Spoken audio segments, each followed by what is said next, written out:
Hello everybody and welcome to today's lecture, which is on complex exponentiation. Last time we addressed taking the logarithm of a complex number. Today I want to tackle the inverse problem of that, which is raising a complex number to a complex power. So in today's video, we're going to define what it means to take a complex number and raise it to the power of another complex number. So we'll call this complex number, the base that we're raising to another power, we'll call it W. And the complex power in this video, we'll just designate that with the variable Z. That's the first part of the video. And the next thing I want to do is show why the complex function W to the power of Z, where W and Z are both complex numbers, has a branch cut. I introduced the concept of branch cuts in my last video on the complex logarithm, and branch cuts show up again here with this subject matter as well. Now, so far, we've only discussed complex exponentiation in terms of Euler's identity. And you may remember Euler's identity is this very important formula that says e to the I times x equals the cosine of x plus I times the sine of x. That's a super important identity in complex analysis. That's what we've covered so far. So please recall the following fact. Based on Euler's identity, any complex number Z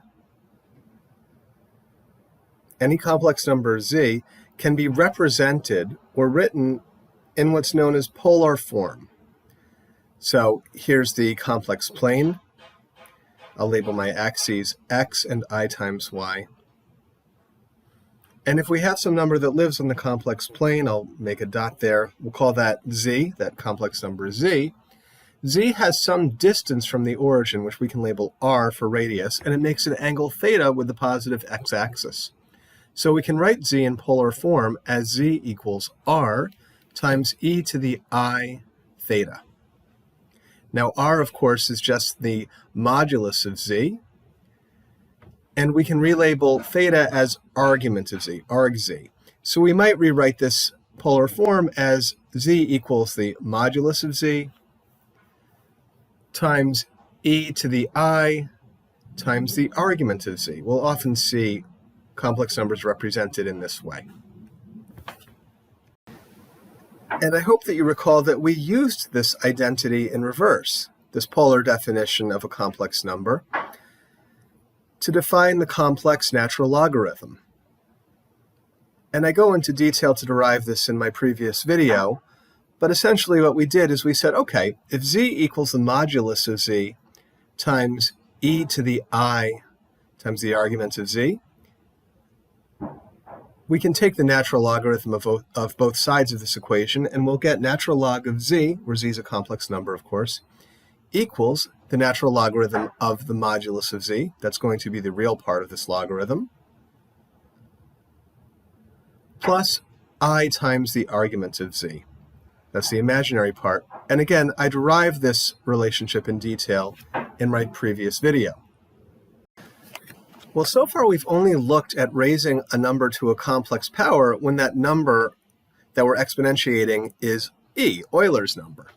Now we want to consider complex exponentiation in more general terms, where instead of just raising e to the complex number I times theta, we're raising any complex number to another complex power. But the good news is we can build on what we already know to be the case. So we'll let w and z be complex numbers, and then we can write w to the z equals e to the natural logarithm of w to the z, because e to the x and log x are inverses of each other. So we haven't actually done anything. I've just changed the form of this expression. But then that would equal e to the z times the natural logarithm of w. That's just using the usual logarithm rules. If you take the log of a number raised to some power, you can bring the power down as a coefficient in front of the logarithm. So then we would have this equals e to the z natural log of the modulus of w, I'm using the definition now of the complex natural logarithm, plus I times the argument of w, close parenthesis.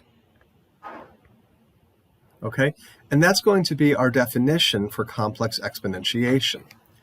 So let's do an example and see how this works. So we'll take the case of I squared, which we know to be equal to -1. So I squared would then have to equal e to the natural log of I squared, which would then equal e to the 2 times natural log of I. And then the natural log of I, well, we can figure that out fairly easily. This would be e to the 2 times natural log of I, which is natural log of 1. The modulus of I is just 1, plus I times the argument of I, which is pi over 2. That's where I lives on the complex plane, an angle pi over 2 from the x-axis. Okay? So when we do that, we see that the natural log of 1 is just 0, and we get that this equals e to the 2 times I pi over 2, or just e to the I pi, and then we can just apply Euler's identity. So that would equal the cosine of pi plus I times the sine of pi. Well, the cosine of pi, of course, equals -1, and the sine of pi is 0. So e to the I pi just equals -1, which is what we expected to see here. So that's all reassuring. So let's try another example and see if it matches our intuition about how complex numbers should behave. We'll take, as our example, the square root of w, where w, again, is a complex number. This equals w to the power of 1/2. Okay, so w to the 1/2 then would have to equal e to the natural logarithm of w to the 1/2, or e to the 1/2 log w. And that would equal e to the 1/2 times the natural log of the modulus of w, plus I times the argument of w, I times the argument of w, close parenthesis. And now we can make use of one of the rules of exponentiation, which is e to the a plus b equals e to the a times e to the b. So then this would equal e to the 1/2 times the natural log of the modulus of w times e to the 1/2 I arg w. And then simplifying further, this would equal e to the natural log of the modulus of w to the power 1/2 times e to the I arg w all over 2.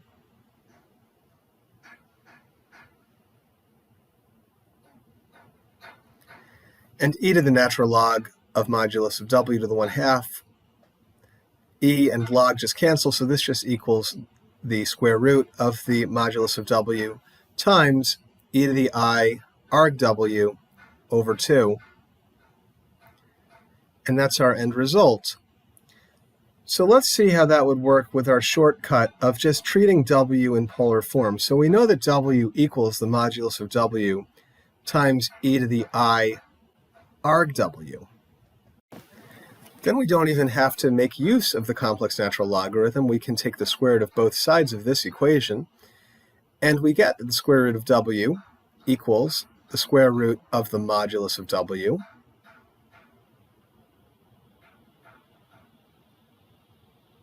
times the square root of e to the I arg w. So I'll just write e to the I arg w first, and then I'll write the radical sign over it. That's a little easier. Okay, but then of course that radical sign really just means take the entire expression there and raise it to the power of 1/2. So I'll write it that way. And then we'll have that the square root of w equals the square root of the modulus of w. And I'll make use of another exponent rule that if you take a number and raise it to a power and then raise that to another power, you can just multiply the exponents, right? So we'll get e to the I arg w times 1/2, or divided by 2 if you wish. So we see that our definition of complex exponentiation checks out again.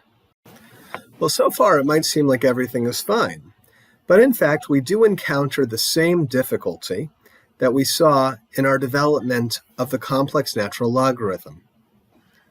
So I'll try to develop this problem in a natural way. By way of example, we'll again consider the function w to the power z, where w and z are both complex, and we'll let w equal 1/2 plus radical 3 over 2 times I. And here we'll let z equal 1 plus I. And now let's take the value of w to the z. Well, applying what we know about complex exponentiation, w to the z would equal 1/2 plus radical 3 over 2i times 1 plus I, just subbing in those values, of course. That would have to equal e to the natural logarithm of 1/2 plus radical 3 over 2i raised to the power of 1 plus I.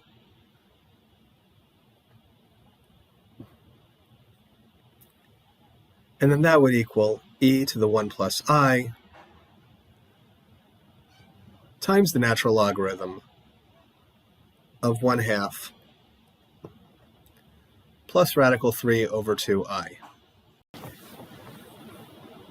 Well, I want to look at what the natural logarithm of 1/2 plus radical 3 over 2i would be, so we'll move that to the top, and we'll consider w. w is 1/2 plus radical 3 over 2i, and I'll draw the complex plane here, so I'm labeling my axes x and I times y. So the x component would equal 1/2, the y component, or the imaginary component, would equal radical 3 over 2i. So w lives somewhere around there. And then I can draw the radius from w to the origin, and we see that it makes the hypotenuse of a 30, 60, 90 right triangle. So the modulus of w, by the definition of the modulus of a complex number, which comes from the Pythagorean theorem, would equal the square root of 1/2 squared plus radical 3 over 2 quantity squared, which equals the square root of 1/4 plus 3/4, which of course just equals 1. So the modulus of w here is 1. Now how would we represent the argument of w? Well, the naive answer to that question would be w makes a 60-degree angle with the positive x-axis, or pi over 3 radians. But in fact, there are infinitely many angle measurements that could be assigned to this point on the complex plane, and they vary by a factor of 2 pi times n, where n is an integer. Well, we'll have to keep this fact in mind when we compute w to the z. So w to the z equals e to the 1 plus I times the complex natural logarithm of w, which is natural log of the modulus of w, plus I times the argument of w, which we saw can take many values, infinitely many values. And I should have closed the parenthesis there, I'm sorry. Anyway, this equals e to the 1 plus I, and we found that the modulus of w is 1, so times the natural logarithm of 1, plus I times, and here's the infinite set of values that the argument of w could take, I times pi over 3, plus 2 pi times n, where n is an integer, close parenthesis. And now the natural logarithm of 1 is just 0, so this simplifies a bit to e to the 1 plus I, close parenthesis, times I times the quantity pi over 3, plus 2 pi n. Now when we multiply this out, we get that this equals e to the 1 times I times the quantity pi over 3 plus 2 pi n, plus I times I, or I squared, times the quantity pi over 3 plus 2 pi n. All right, well, I squared, of course, is just -1. So this equals e to the -1. I'm switching the order of these terms here. E to the -1 times the quantity pi over 3 plus 2 pi n plus I times the quantity pi over 3 plus 2 pi n.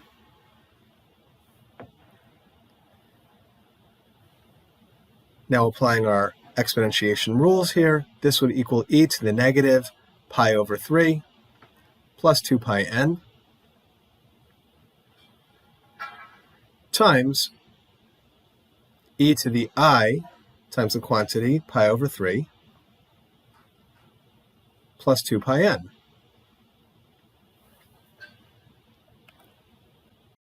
So I'm going to move that expression to the top line of the screen here, and I expect that some of you can already see how we're going to end up in trouble here, because this means that w to the z equals e to the negative quantity pi over 3 plus 2 pi n times e to the I pi over 3. In other words, the 2 pi n term cancels out of the second part of the expression, but not the first part, because e to the I theta is 2 pi periodic. And what we're actually getting here is a polar representation of the number w to the power of z, and it turns out that in this expression, our r depends on the choice of n. R is a real number. What that then means is that w to the z will lie on some ray whose angle measure can be assigned in some sense an arbitrary value of pi over 3 plus 2 pi n, but it has the same geometric meaning anyway. W to the z is going to lie on that ray, no matter how you describe the angle that it makes with the x-axis, pi over 3 plus 2 pi, and so on. But the modulus of w to the z, which is represented by r, our radius, will vary depending on our choice of n. So all these different red dots represent potential locations along the ray where we could find w to the z. So because r can take on infinitely many values, depending on our choice of n, the function w to the power of z, where w and z are both complex numbers, is not a single-valued function. So some of you who have watched my video on the complex natural logarithm can probably guess what we need to do. To make the complex function w to the z single-valued, we have to make use of something called a branch cut in the complex plane. So let me illustrate what that means. I'll draw our complex plane, and I'll label the axes x and I times y. And for a branch cut, what we imagine we're doing is cutting through the plane with a pair of scissors along some ray. In the case of w to the power z, this branch cut would start at the origin, and our choice of where we make the branch cut is somewhat arbitrary. Here I've chosen the positive x-axis. What the branch cut then dictates is that if we're moving along some path of increasing argument, in other words, starting just above the positive x-axis, we were to move in the positive counterclockwise direction around the origin. When we fully encircle the origin and come back to almost where we started, we hit that branch cut, and we can go no further. It's as if we would drop off the map the way the medieval navigators thought you would fall off the edge of the earth. In other words, we hit the branch cut and we can't cross it. We can't go any further. The branch cut therefore prevents us from assigning multiple values to the arguments for the numbers that live on the complex plane. It sets a boundary. So if we said by way of example that the point w on this complex plane with the branch cut that I've drawn equals 1/2 plus radical 3 over 2 times I, then the argument of w is uniquely determined. In this example, the argument of w can only equal pi over 3 and nothing else because of that branch cut. Where we choose to make our branch cut, as I mentioned before, is arbitrary in this case. As long as it bounds the argument of each complex number by 2 pi, we're good. But note that in all cases, for the function w to the z, the point w equals 0 is a branch point. It is a common origin to all the possible branch cuts we would use for this function. And in my video on the complex natural logarithm, I go into more detail about what a branch point is, so you can watch that video if you need clarification on that point. But I'm just pointing out here that, yes, the positive x-axis is a possible branch cut for the function w to the power z, as is the negative x-axis, which I'll draw here. We could have also made our branch cut along some ray starting at the origin, and in this case traveling down into the fourth quadrant of our plane. Often the problem that we're trying to solve will dictate the type of branch cut that we make. I want to include in this video the additional point that, in fact, the complex function w to the power z is undefined for the point w equals 0. W equals 0 isn't just a branch point for this function, but the function itself is actually undefined at this point. And the reason for this result is that the complex function w to the power z equals e to the z times the natural logarithm of w. And therefore w can never equal 0 here, because the complex natural logarithm of z is undefined. And I spent some time in my video on the complex natural logarithm function explaining why that's the case. So if that point is unclear, please check it out. Well, that's it for today, everybody. Thank you so much for watching this video, and if you enjoyed it, please click like or subscribe to my channel. See you next time.